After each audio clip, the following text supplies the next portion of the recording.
Hello friends, welcome back to my channel learning hub by DK. मेरा नाम है दीपक कहार। आज का हमारा टॉपिक है जीएसटी R1 क्या होती है और इसे किस तरह से बनाते हैं। आज मैं आपको आगे बताने वाला हूँ ये कैसे करते हैं। फ्रेंड्स, अगर आप हमारे वीडियो में नए हैं तो प्लीज़ हमारे चैनल को सब्सक्राइब और बेल आइकन को दबाकर ऑल पर जरूर क्लिक करें ताकि हमारा आने वाला वीडियो का नोटिफिकेशन आपको तुरंत मिल सके, जिससे हम आपके लिए और बेहतर वीडियो बना सकें। वीडियो को लाइक शेयर कमेंट करना ना भूलें, हम इससे आपके लिए और बेहतर वीडियो बना सकें। तो आइए फ्रेंड्स, टाइम को वेस्ट ना करते हुए वीडियो को स्टार्ट करते हैं। जैसा हमने पढ़ा, जीएसटी में 4 प्रकार के रजिस्ट्रेशन टाइप होते हैं। पहला होता है कंज्यूमर, दूसरा होता है रेगुलर, एक बार फिर से बता दे रहा हूँ। पहला आएगा कंज्यूमर, दूसरा आएगा अनरजिस्टर्ड, तीसरा आएगा रेगुलर और चौथा आएगा कंपोजिशन। कंपोजिशन में क्या होता है, रेगुलर में कंज्यूमर क्या होता है, कंज्यूमर में उसको जीएसटी नंबर पे करने की आवश्यकता नहीं होती। ठीक है, पहली बार कंज्यूम करेगा गुड्स का और उसको ऐड करके खत्म कर देगा।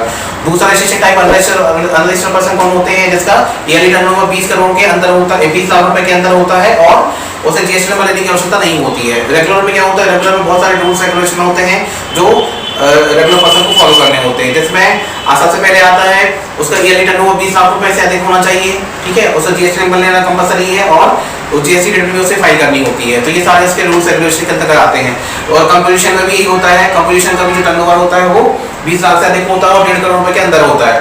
अब आती है बारी रिटर्न्स की। अब हम यहाँ जो सीख रहे हैं वो रिटर्न सीख रहे हैं। रिटर्न्स जो होती है कंपोजिशन व्यापारी को भी फाइल करनी पड़ती है और रेगुलर डीलर को भी फाइल करनी पड़ती है, जिसमें सबसे पहली होती है जीएसटी R1 और दूसरी होती है जीएसटी R3B। तो आज हम सीखने जाएंगे जीएसटी R1 के बारे में।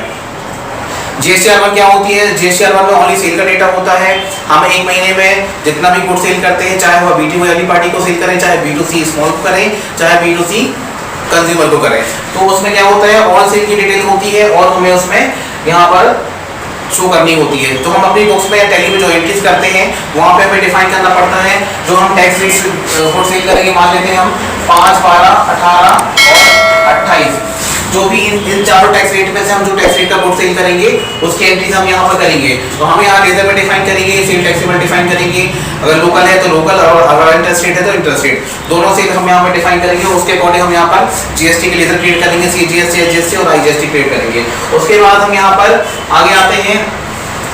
तो हमारी जो जीएसटी R1 होती है वो मंथली फाइल होती है, ये टर्नओवर के ऊपर डिपेंड करती है। तो मोस्टली हम जो फाइल करते हैं वो मंथली फाइल करते हैं जीएसटी R1 और जो कंपोजिशन व्यापारी रहता है वो क्वार्टरली फाइल करता है। ठीक है, अब यहाँ पे हम जो मान लेते हैं कि हम यहाँ पे जो है वो रेगुलर की कैटेगरी के अंतर्गत आ गए हैं। ठीक है, रेगुलर रजिस्ट्रेशन टाइप के अंतर्गत हम यहाँ पर हैं और हम ये रिटर्न फाइल कर रहे हैं। हमने सारी एंट्रीज हमने कर ली है टैली में और उसके बाद हम यहाँ पर आगे सीख रहे हैं कि टैली से हम जीएसटी रिटर्न कैसे फाइल करेंगे और उसकी वर्किंग कैसे बनाते हैं। ठीक है, सबसे पहले हम जाएंगे यहाँ पर गेट वेब टैली में जाएंगे। टैली में जाने के बाद डिस्प्ले में जाएंगे और स्टेटमेंट रिपोर्ट में जाएंगे और जाएंगे हम यहाँ पर जीएसटी में। इसका शॉर्ट फॉर्म जो होता है डीओजी, जैसे डीओजी टाइप करेंगे तो हमारे सामने जीएसटी रिटर्न की विंडो ओपन हो जाएगी। उसमें हम जाएंगे, हम वहां सेलेक्ट करेंगे तो हमारे सामने 3 ऑप्शन शो करेंगे, जीएसटी R1, जीएसटी R2A और जीएसटी R3B। तो अभी हम यहाँ सीख रहे हैं जीएसटी R1, जीएसटी R1 का जो कॉन्सेप्ट है वो हम यहाँ पर समझेंगे। सबसे पहले हम यहाँ पर लेंगे जीएसटी R1। जीएसटी R1 जैसे हम सेलेक्ट करके एंटर की प्रेस करेंगे तो हमारे सामने जीएसटी R1 की विंडो ओपन हो जाएगी। उसके बाद हमारे सामने एक ऐसा इंटरफेस ओपन होगा जिसमें हम यहाँ पर ऑल टैब को प्रेस करेंगे।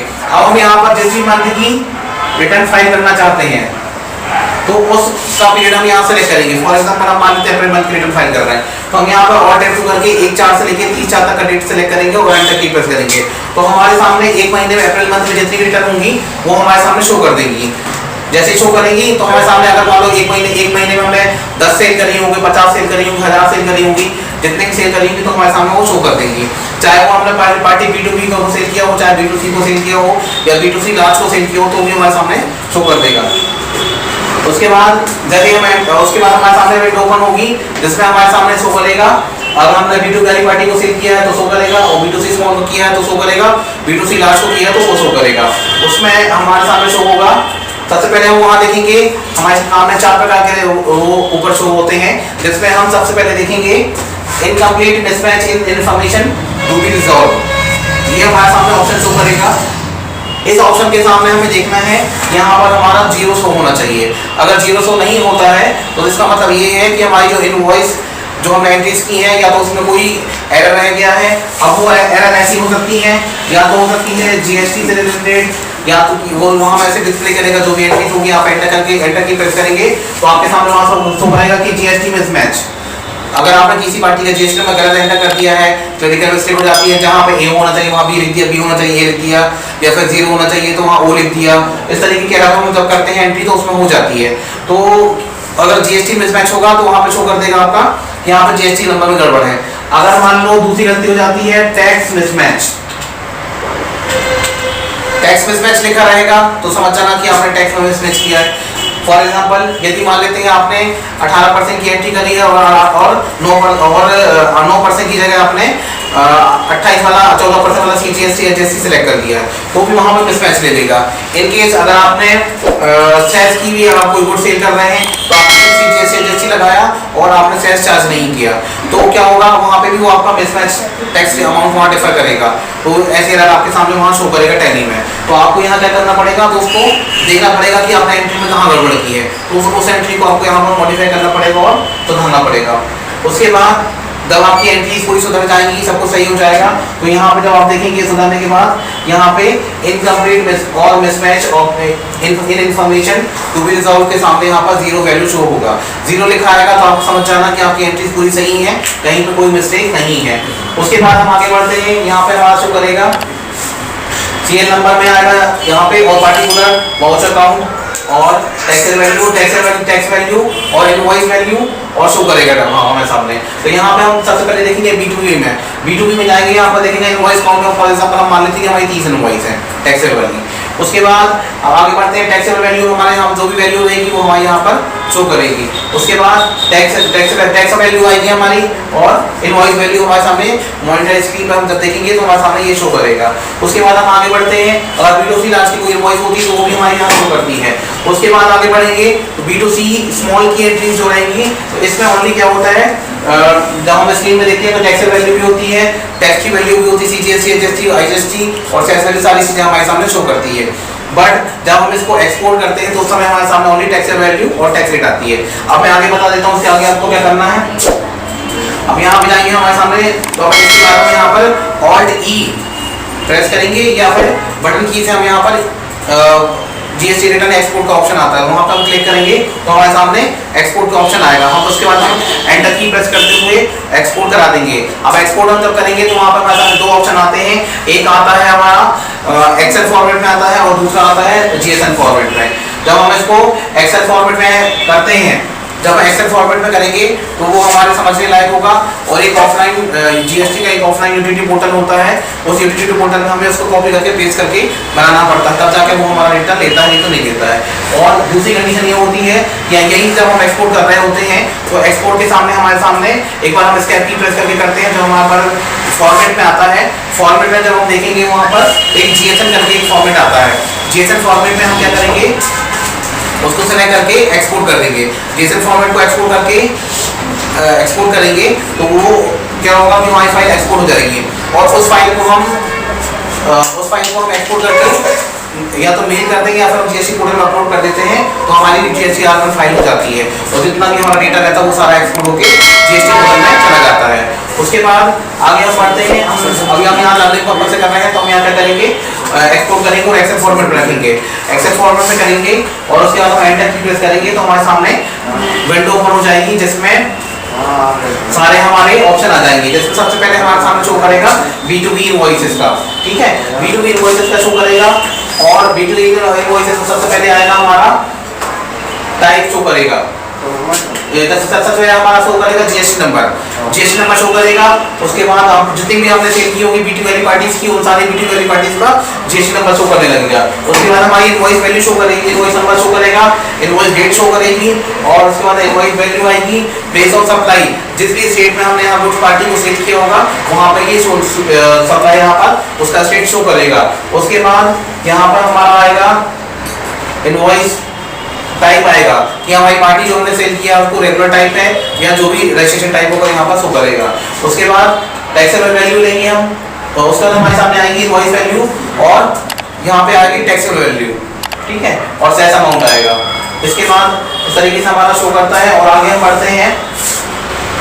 B2C स्मॉल में, B2C अगर लार्ज होता है तो B2C लार्ज की भी सारी डिटेल हमारे सामने शो होती है। उसके बाद B2C स्मॉल होता है तो उसमें हमारा टाइप शो करता है, तो वहाँ पे हम शो करेंगे other than e commerce, other than e commerce select करेंगे। अगर हम ई कॉमर्स सेलेक्ट नहीं कर ई कॉमर्स नहीं कर रहे हैं सेल, तो उसके बाद प्लेस ऑफ सप्लाई शो करेंगे। जिस भी प्लेस में हमने यहाँ पर शो सेल की है वो हमारा प्लेस ऑफ सप्लाई यहाँ पर शो करेगा। और उसके बाद रेट हम देंगे, जो हमारा टैक्स रेट हमने जितना भी दिया होगा 5, 12, 18, 28 में से जो भी हमारा टैक्स रेट होगा वो हमारे यहाँ पर हो जाएगा। टैक्स वैल्यू हमारे शो करेगी, और अगर सेल्स अमाउंट होता तो सेल्स अमाउंट हमारा शो करता है। उसके बाद हम यहाँ पे नेक्स्ट हम आगे बढ़ते हैं, फिर हमारी आती है एचएसएन समरी।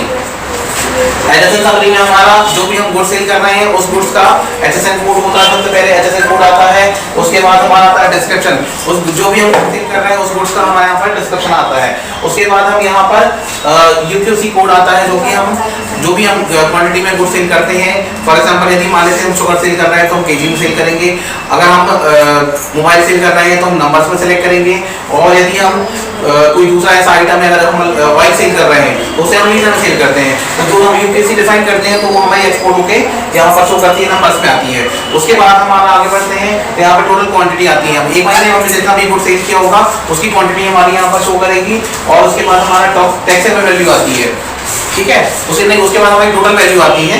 टोटल वैल्यू के बाद हम आगे बढ़ते हैं तो टैक्सेबल वैल्यू आती है। उसके बाद हम आगे बढ़ेंगे तो हमारी आईजीएसटी वैल्यू आएगी, फिर हमारी सीजीएसटी वैल्यू आएगी, फिर उसके बाद एसजीएसटी वैल्यू आएगी, उसके बाद सेस का अमाउंट आता है। इस तरह से हमारी एचएसएन समरी में ओवरऑल सेल आती है, जो हम B2B पार्टी को सेल करते हैं, जो B2C लार्ज को सेल करते हैं, जो B2C स्मॉल को सेल करते हैं। तो ओवरऑल हमारी सेल एचएसएन समरी में आएगी, वो हमारी समरी की सेल हमारी पूरी मैच होनी चाहिए। उसके बाद हम आगे बढ़ते हैं, हमारा आता है डॉक्स का एक जो शीट जनरेट होती है नेक्स्ट डॉक्स की। डॉक्स में क्या होता है, डॉक्स में ये होता है, अगर मान लेते हैं आपकी जो सेल कर रहे हैं, आप 4 प्रकार के गुड्स का सेल कर रहे हैं और चारों के लिए आपने अलग अलग सीरीज बनाकर रखी हुई है, ठीक है। और तो आपने उसमें कितने उन सीरीज में अलग अलग वाउचर टाइप के आपने डिफाइन किए हुए हैं। और अगर मान लेते हैं यहाँ पर हमारा एक सीरीज हमारी चल रही है एस के नाम से, तो दूसरी चल रही है SR के नाम से, तीसरी चल रही है ST के नाम से, और चौथी चल रही है SS के नाम से, ठीक है। तो ये 4 प्रकार के जो हमारे वाउचर टाइप हैं, 4 प्रकार का हम गुड सेल कर रहे हैं और 4 प्रकार के हम वाउचर टाइप चला रहे हैं। जब हम एक्सपोर्ट करेंगे तो हमारे डॉक्स में यहाँ पर लिखा आएगा, हमने इस वाले गुड्स का जितना भी सेल किया होगा इस वाउचर टाइप में, तो हमारे सामने यहाँ पर उसकी क्वांटिटी निकल के आएगी। मानो हमने यहाँ 1 से लेकर अगर हमने 10 तक के बिल बनाए हैं तो 10 तक के हमारी टोटल बिल शो करेंगे और कैंसिल में 0 शो करेगा। इस तरीके से अगर हमने यहाँ पे 5 सेल किए तो 5 निकल के आएगा, 4 सेल किए तो 4, जितने भी आप बिल बनाएंगे तो यहाँ बाय डिफॉल्ट खुद एक्सेप्ट होके यहाँ पे निकल के आएगा। इस तरह से हमारी जो GST होती है वो कंप्लीट हो जाती है। अब हम आगे बढ़ते हैं। अब ये हमारी फाइल हमने पूरी बना ली, पूरी सारी चेक कर ली, सब कुछ कर लिया, कंप्लीट हो गए, इनकम्प्लीट मिसमैच वाले तो सारे क्लियर हो गए, एक्सपोर्ट भी कर लिया, अभी हमने समझने के लिए कर लिया। अगर हमने एक्सेल में किया तो एक्सेल में करने के बाद हमको जीएसटी का जो ऑफलाइन यूटिलिटी पोर्टल होता है उसमें हमें इस डेटा पूरा पेस्ट करना पड़ता है। नहीं तो अगर मान लो दूसरे फॉर्मेट में हम कर रहे हैं, एक्सपोर्ट करते हैं जीएसएम फॉर्मेट में, तो यही फॉर्मेट हम जाके सीधा अपलोड कर देते हैं पोर्टल में, तो हमारी जीएसटी के जितना भी डिटेल रहता है ये सारा पोर्टल में अपलोड हो जाता है। इस तरह से हम मतलब टैली से भी बहुत इजी तरीके से GST जो है एक्सपोर्ट कर सकते हैं। फ्रेंड्स, आपको हमारा वीडियो कैसा लगा प्लीज कमेंट बॉक्स में कमेंट करके जरूर बताएं। अगर जीएसटी में आप और भी कुछ सीखना चाहते हैं तो आप हमें कमेंट करके जरूर बता सकते हैं। अभी तक आपने हमारे चैनल को सब्सक्राइब नहीं किया है तो बेल आइकन को दबाकर ऑल पर जरूर क्लिक करें ताकि हमारा आने वाला वीडियो की नोटिफिकेशन आपको मिल सके।